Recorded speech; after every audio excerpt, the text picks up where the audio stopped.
Donc, voici la correction à l'exercice numéro 18, de l'exemple 18. Racine évidente 1, on factorise donc le polynôme par x-1.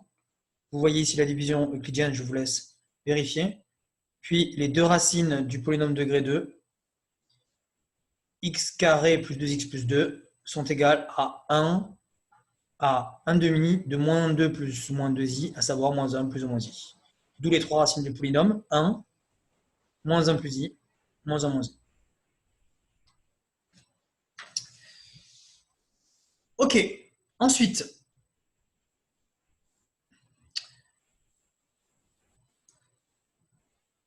donc pour les racines évidentes, ne cherchez pas des choses trop compliquées. En général, des entiers, effectivement, on peut faire une approximation d'abord en représentant la courbe graphiquement, et essayer de voir si on obtient des racines ou entières ou sous forme de quotient à nombre décimal fini, un demi, un quart, enfin des choses très simples. Alors, grand C. Une fois qu'on a su trouver les racines d'un nombre complexe, d'un polynôme complexe, eh bien on a conjecturé que le nombre de racines ne pouvait excéder le degré. C'est des choses qui sont usuellement utilisées, qu'on a déjà utilisées dans les chapitres précédents sans le démontrer. Et on pourrait le démontrer dans ce chapitre-là de manière assez simple, puisque grand C, un polynôme non nul, ne peut pas admettre plus de racines que son degré. Strictement plus. En effet, puisqu'il est de degré n, alors il peut se factoriser au maximum par n polynômes degré 1. Ces polynômes degré 1, leurs racines vont donner les racines du polynôme p. Donc vous voyez que si jamais par l'absurde p avait strictement plus de racines que son degré, alors on pourrait le factoriser par un polynôme de degré 1 de plus que son degré, ce qui est absurde, puisqu'il est non nul. Donc, par l'absurde, on peut utiliser cette propriété. Alors, il y a deux exemples qui me sont venus dans l'esprit, des exemples généraux. Donc, ce grand C permet de résoudre des exercices théoriques. Des exercices dans lesquels on ne peut pas forcément trouver les racines. L'exemple numéro 1, c'est un exemple qu'on avait déjà rencontré dans la planche 15, exercice numéro 9, c'est l'existence des polynômes interpolateurs de Lagrange. Même d'ailleurs, existence et unicité si on impose un degré fixe. Donc, je vous invite à l'écrire. On a donc le contexte suivant, n plus 1 réel distinct, que j'ai appelé x0, x1, xn. Et l'interpolation, ça consiste à construire un polynôme. Donc, l'interpolation polynomiale, en tout cas, consiste à trouver un polynôme dont la courbe passerait par n plus 1 point donné. Donc ici, j'ai n plus 1 réel, qui sont les abscisses. Il faudrait que je me donne aussi n plus 1 ordonnée, y0, y1, point, point, point, yn. Vous avez donc n plus 1 couple, xy, yi. C'est n plus 1 couple, vous me donnez n plus 1 point du plan. Eh bien, vous cherchez une courbe polynomiale qui passe par ces n plus 1 points, ce qu'on appelle l'interpolation.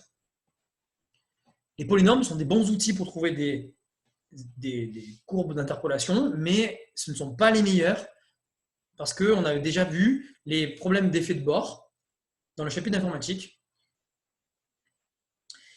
Donc, pour démontrer que le polynôme d'interpolation de Lagrange existe et est unique, la meilleure façon, c'est de passer par l'algèbre linéaire. En effet, on introduit l'application linéaire phi qui va de Rn crochet x dans R puissance n plus 1 et qui un polynôme p donné, de degré maximum n, associe le n plus 1 uplé de ces images p de x0, point, point, point, p de xn.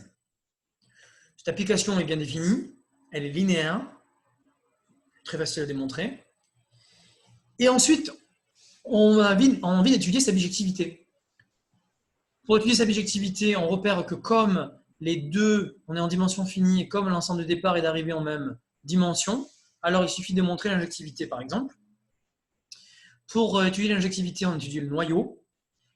Le noyau consiste à trouver un polynôme P qui annule x0, point, point, point, point, point, qui s'annule en x0, point, point, point, xn. Qu'est-ce qu'on remarque? Résoudre P de x0 égale P de x1 égale P de xn égale 0, c'est chercher un polynôme P qui admet comme racine x0, x1, xn. Mais comme les xi sont tous distincts, cela signifie que le polynôme P admet n plus une racine. Et comme il est de degré n, alors il est forcément nul. Chose qu'on avait déjà rencontrée dans le chapitre précédent. Moralité, le noyau de phi est réduit au singleton 0, donc phi est injective, et donc bijective, en vertu de la caractérisation des applications des endomorphismes bijectifs. Qu'est-ce qu'on vient de démontrer? On vient de démontrer que pour tout n plus 1 uplé de réel, il existe un unique polynôme P de degré n maximum qui vérifie P de xi égale yi pour tout i.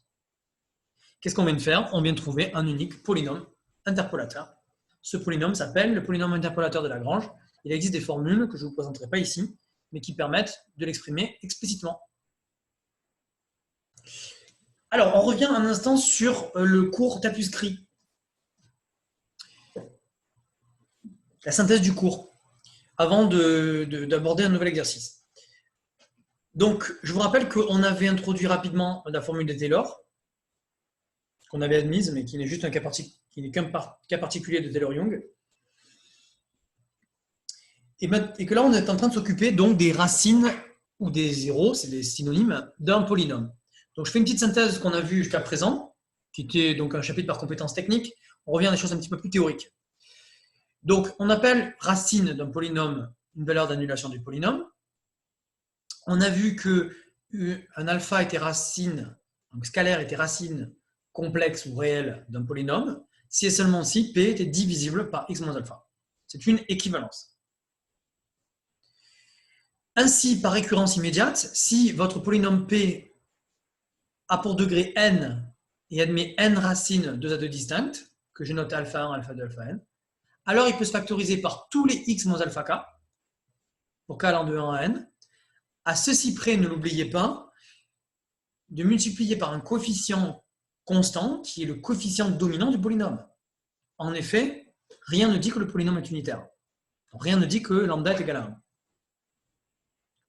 Donc ne l'oubliez pas, parce que parfois, par identification, on oublie la présence de ce polynôme, de ce coefficient constant. Alors, maintenant, on réfléchit à une chose. Cette proposition 8 démontre ce que j'ai fait à l'oral tout à l'heure, à savoir que tout polynôme non nul admet au plus d'ec de P racine, puisque sinon, on aurait une incompatibilité dans l'équation au degré. Un polynôme de degré n s'identifierait à un polynôme de degré strictement plus grand que n. Absurde. Donc le polynôme est nul. L'équation au degré n'étant pas possible à écrire.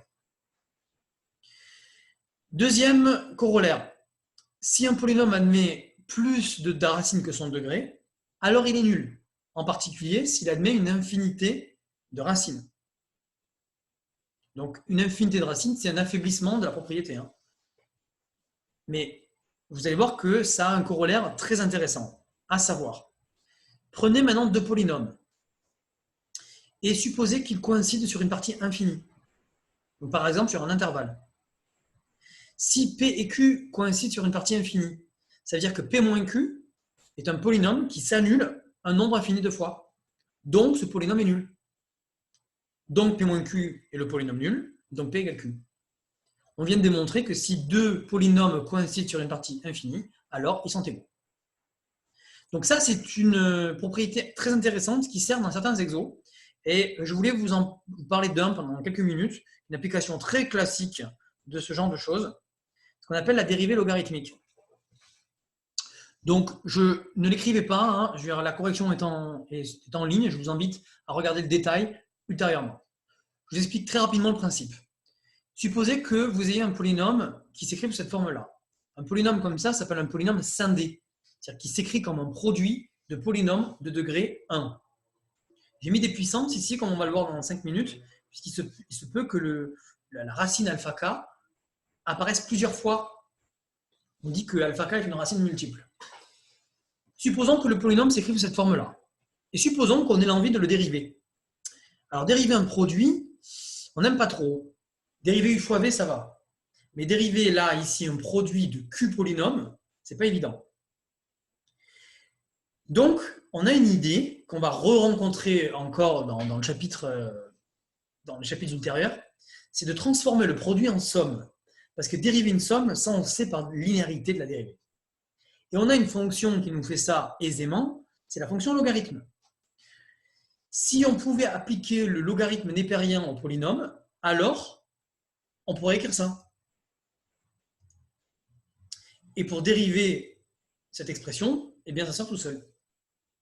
Mais pour ce faire, il faut être sûr que on puisse travailler sur une partie où le polynôme est strictement positif. Eh bien, c'est facile à trouver, puisque comme votre polynôme P il tend vers plus l'infini en plus l'infini, alors ça veut dire qu'il existe un intervalle AB sur lequel il est strictement positif.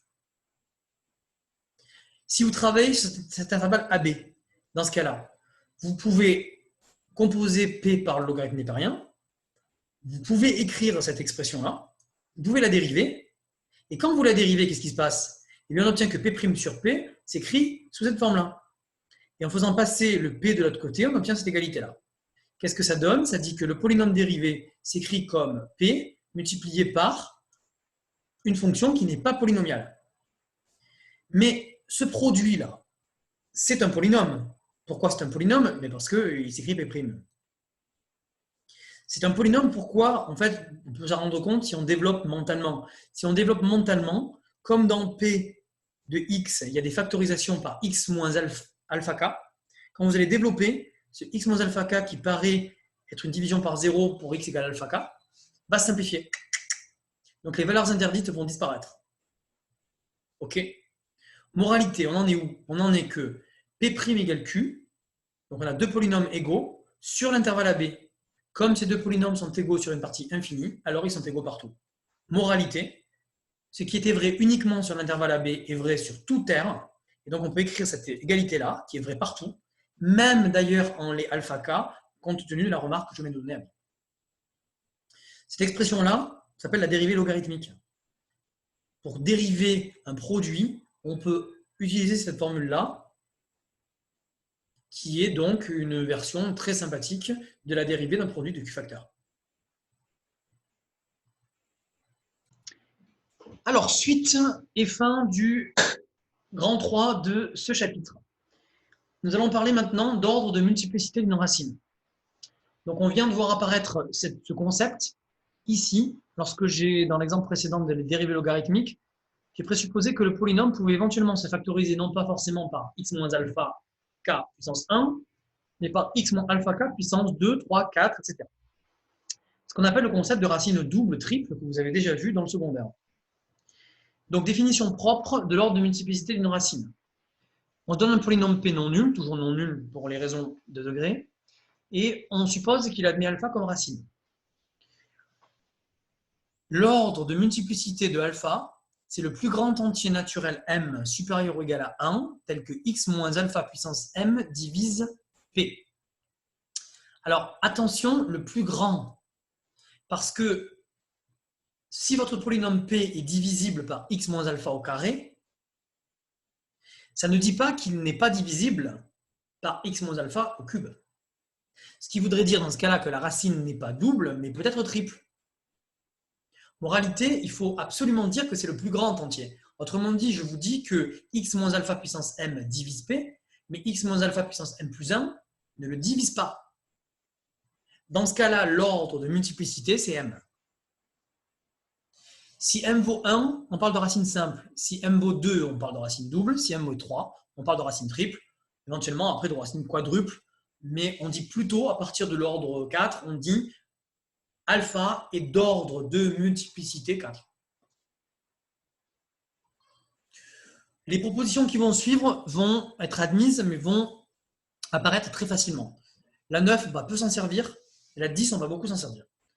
La 9, la voici. Si on se donne donc un polynôme non nul, l'ordre de multiplicité de la racine alpha vaut m, si et seulement si le polynôme se factorise par x moins alpha puissance m, comme on vient de le dire juste avant. Mais il faut que le q ici, le polynôme ici, ne se factorise pas par x moins alpha. Parce que sinon, on aurait un ordre de multiplicité strictement supérieur à m. Pour affirmer que q ne n'est pas factorisable par x moins alpha, eh bien, il suffit de présupposer que alpha n'est pas racine de ce polynôme. On démontre aisément que cette caractérisation est une équivalence.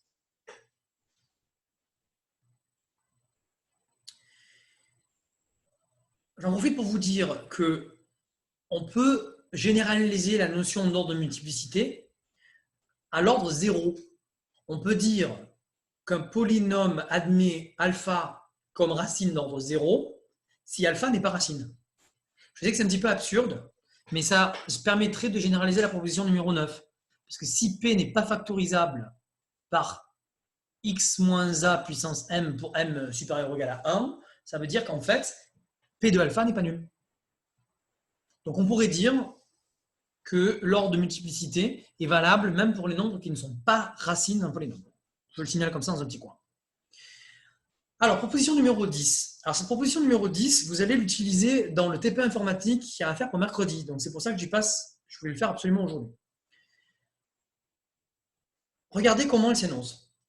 Alpha est racine d'ordre de multiplicité m. Vous voyez, parfois, je dis racine d'ordre m tout court. Le mot de multiplicité est elliptique. Donc, alpha est d'ordre m si et seulement si.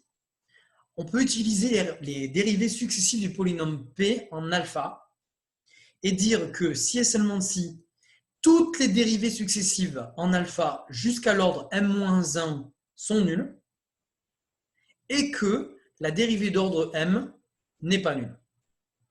Pour démontrer cette proposition, pensez à la formule de Taylor. Regardons ensemble la formule de Taylor, vous allez comprendre tout de suite d'où elle sort. La formule de Taylor, elle est ici, rappelez-vous. Un polynôme P s'écrit toujours cette forme-là. Je vais l'écrire en A égale alpha. Qu'est-ce qu'on remarque? On remarque que pour que le polynôme P soit factorisable par x moins alpha puissance m, il faut que ici, tous les premiers termes de la somme de Taylor soient nuls. Jusqu'au m moins unième inclus. Si la dérivée zéroième en A est égale à 0, si la dérivée première en A est égale à 0, jusqu'à la m-1e, vous remarquez que tous les premiers facteurs du polynôme somme sont nuls, et donc vous allez pouvoir factoriser par x-a puissance m. Mais pour ne pas pouvoir factoriser par x-a puissance m plus 1, il faut que la dérivée suivante ne soit pas nulle. Voilà une application démontrée. Si les m premières dérivées sont nulles, et si les m-1 premières dérivées sont nulles, et si la m-ième n'est pas nulle, alors, l'ordre de multiplicité de alpha, c'est pile poil m. C'est une équivalence qui se démontre aisément encore par la formule de Taylor. OK? Alors, on pourrait traiter un exemple très simple. Imaginez par exemple le polynôme x carré. Pour être sûr qu'on n'est pas en train de raconter n'importe quoi. Je sais pas, vous prenez le polynôme p égale x carré. Vous voyez que ce polynôme, il admet 0 comme racine double. Regardons si on le dérive, qu'est-ce qui se passe? Si on le dérive, on trouve 2x. Vous voyez bien que 2x admet encore 0 comme racine. Mais vous voyez que l'ordre de multiplicité a baissé. Et ça, c'est un corollaire caché par ce qui est en train de se passer, c'est que si 0 est d'ordre 2 pour P, alors 0 est d'ordre 1 pour P'. Et si on continue, 0 va être une racine d'ordre 0 pour P seconde, autrement dit, ce ne sera pas racine. Vous comprenez le truc? À chaque fois que vous dérivez un polynôme, vous abaissez l'ordre de multiplicité de ses racines de 1 jusqu'au moment où les racines ne vont plus être racines, puisqu'elles vont être d'ordre de multiplicité nulle. Voilà comment ça fonctionne. Donc, cette proposition-là, elle donne un outil très fort pour trouver les racines, l'ordre de multiplicité d'une racine d'un polynôme. C'est ce que vous ferez en Python cet après-midi ou demain, quand vous ferez le BTP, puisque pour dériver un polynôme en Python, ça ne va pas être très difficile, puisqu'il suffit de dériver la liste. Restera quand même à définir la fonction d'évaluation d'un polynôme. Puisqu'un polynôme va être stocké sous forme de liste, il va falloir définir une fonction d'évaluation qui permet de trouver la valeur du polynôme en une valeur donnée. Et après, il n'y aura plus qu'à tester si Python donne 0 en évaluant le polynôme P en une valeur alpha qu'on aura déterminée, qu'on aura choisie. Puis après, vous recommencerez pour P', pour P seconde, etc., etc. On se donne un exemple ensemble dans le chapitre par compétence. Donc, on retourne dans le chapitre par compétence. Grand D. Trouver l'ordre de multiplicité d'une racine. Donc, la technique que je vous propose d'employer, c'est celle-ci.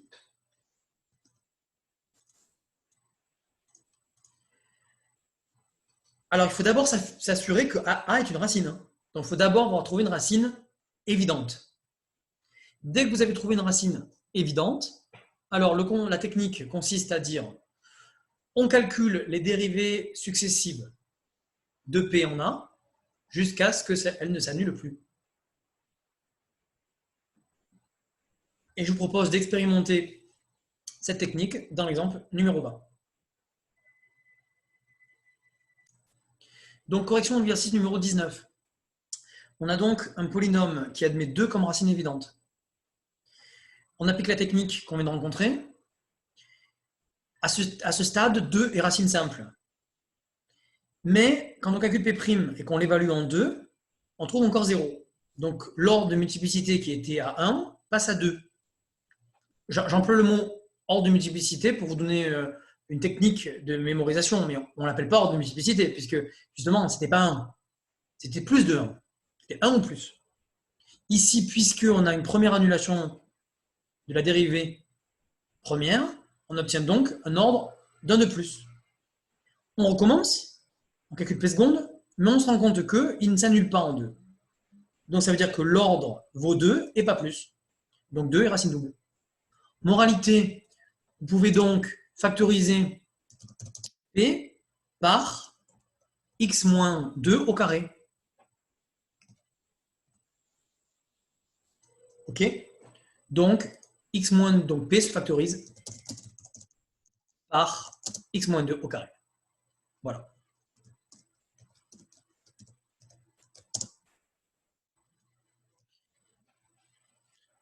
Pour la factorisation, je m'arrête là. On parlera à la prochaine séance de la factorisation complète. Alors,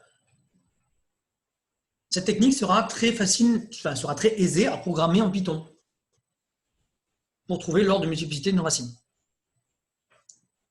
Donc là, elle a une vertu informatique aussi, en informatique. Alors, attention que parfois, il y a des factorisations usuelles qui vous permettent d'éviter cette technique. Regardez l'exemple 21. Je vous laisse observer ces 2 polynômes et leur trouver des factorisations évidentes sans avoir à passer par la caractérisation. Donc, nous en profitons dans la remarque numéro 3 et l'exemple numéro 21 pour rappeler que cette technique qu'on vient de voir à l'instant, elle marche bien sûr dans toutes les situations, mais qu'elle est souvent inutile lorsque on repère des factorisations évidentes. En particulier, le polynôme P ici, x cube moins 2x carré plus x, admet x comme facteur commun, et quand on factorise par x, on obtient aisément une identité remarquable x fois x moins 1 au carré. Donc 0 est racine simple, 1 est racine double. Ici, on repère le binôme de Newton, x moins 1 au cube, donc 1 est racine triple.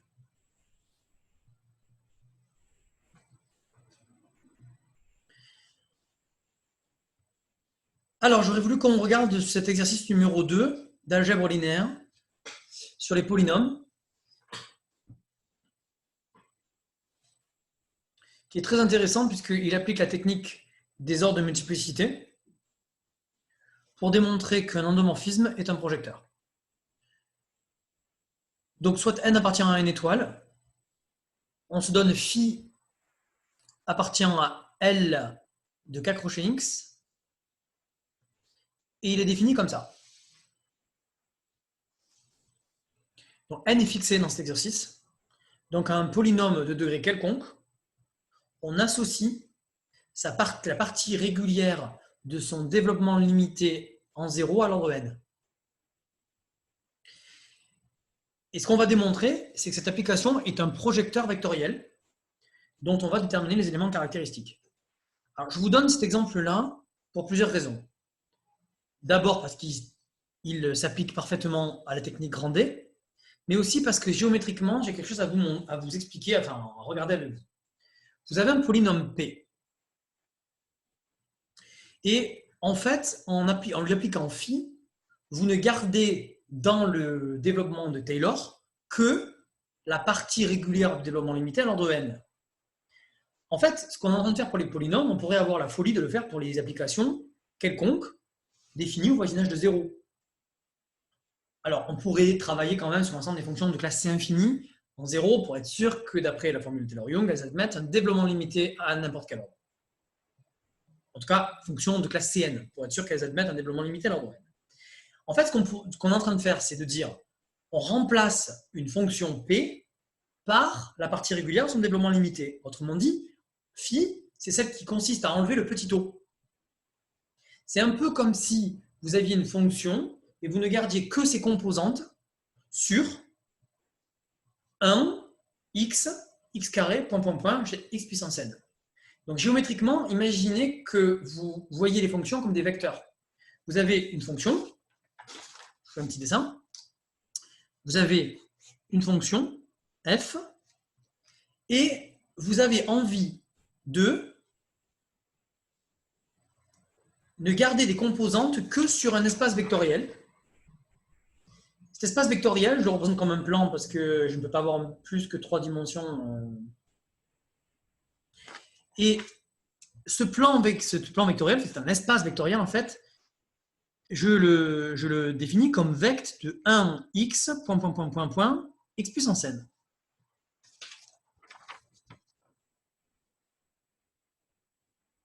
OK? Et ce que j'ai envie de faire, c'est de dire que cette fonction f, je vais la projeter sur cet espace-là, puisque rappelez-vous que la projection, ça correspond à supprimer des composantes. Et je vais dire que la composante que je supprime, c'est le petit o de Taylor. OK? Donc, ce qu'on va démontrer dans cet exemple-là, c'est que, en fait, cette vue géométrique un petit peu fantasque, en fait, elle a un sens, puisque on va démontrer que phi est un projecteur. Effectivement, alors, si f est un polynôme. Je ne traite pas le cas général, qui est un cas quand même très intéressant, qui permet d'évaluer, de remplacer, en fait, de voir si, en remplaçant une fonction par la partie régulière de son développement limité, est-ce que la distance ici, là, entre la fonction et son projeté, est-ce qu'elle tend vers 0? Démontrer que la distance entre une fonction et son projeté sur vect de 1x, x puissance n, d'ailleurs, je ne l'ai pas dit, c'est Rn crochet x. Hein. En fait, on projette petit f sur Rn crochet x. Et bien dire que cette distance tend vers 0, c'est dire que le petit o de Taylor tend vers 0. Et ça, on va le démontrer dans certaines situations, dans le chapitre prochain, sur les intégrales. Puisqu'en fait, le petit o, c'est un reste intégral. D'accord? C'est le reste intégral. Donc voilà la configuration géométrique qu'on est en train de rencontrer et qui va me permettre de motiver la formule de Taylor avec reste intégral qui va arriver dans une semaine. Donc pour montrer que phi est un projecteur, eh bien, je le laisse en exercice. Il suffirait d'utiliser la caractérisation, à savoir de démontrer que phi rond phi égale phi. Et ça se démontre assez aisément, puisque si vous composez phi par phi, donc ça consiste à calculer phi de p. Si vous calculez phi de p, ça consiste à refaire le développement limité de phi de p à l'ordre n. Mais phi de p, c'est ça. Donc son développement limité à l'ordre n, ben, c'est lui-même. Donc quand vous refaites le développement limité d'un développement limité, en fait, vous retombez sur la même fonction, si vous gardez l'ordre. Donc phi rond phi égale phi, c'est facile à démontrer. Donc on a un projecteur vectoriel. Et les éléments caractéristiques, je rappelle que c'est le noyau et l'image. Donc on va projeter sur l'image parallèlement au noyau. L'ensemble image, regardez, il est facile à trouver, puisque ça parcourt Rn crochet x. Donc on projette sur Rn crochet x, parallèlement au noyau. Et c'est là que apparaît le grand D, parce que vous allez vous demander en fait pourquoi je mets ça ici. Phi de p est égal à 0 si et seulement si ce polynôme est nul. Un polynôme est nul si et seulement si ses coefficients sont nuls. Donc, si et seulement si toutes les dérivées successives de P en 0 jusqu'à de la 0e jusqu'à la nème sont nulles. Cela signifie que l'ordre de multiplicité de 0 est d'ordre au moins n plus 1. Donc en fait, conclusion, phi est le projecteur et la projection sur Rn crochet x, sur Kn crochet x, pardon, parce qu'on travaillait dans K crochet x. Donc sur K indice n crochet x, parallèlement à l'ensemble des polynômes d'ordre qui ont 0 comme ordre de multiplicité supérieur ou égal à n plus 1. Donc en fait, on démontre aisément que ça, c'est vect de x puissance n plus 1, virgule, x puissance n plus 2, point, jusqu'à l'infini. Vous avez une famille ici, infinie, qui engendre l'ensemble noyau, et ce noyau est un supplémentaire donc de l'ensemble image de phi.